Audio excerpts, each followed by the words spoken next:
On how to become a bidder and take your seat in that central area right in front of the auction block. Go to barrett-jackson.com.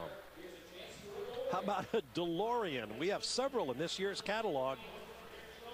Classic 81 Delorean DMC-12. Well, and you can probably just see on the door where it says turbo. No, there were no factory turbocharged Deloreans ever offered, although there was a prototype being developed with twin turbochargers because this engine was not particularly powerful. So let the guys take it around. Well, indeed, there was a 2.8-liter Renault Volvo sourced V6, not a particularly hairy engine. But one thing that's kind of unusual about these Deloreans, it's one of the very few production applications of a car that has two different diameter rims. The front rims are 14-inch diameter, the rears are 15s, which kind of complicates the spare tire situation.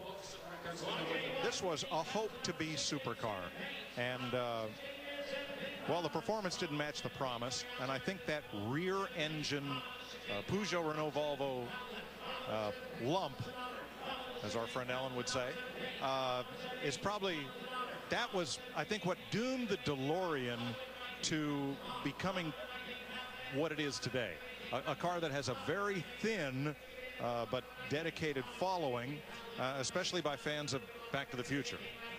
Well, I know that it's documented that I guess early on there was a Wankel engine that was predicted as the power plant, but it didn't work out, thus the V6.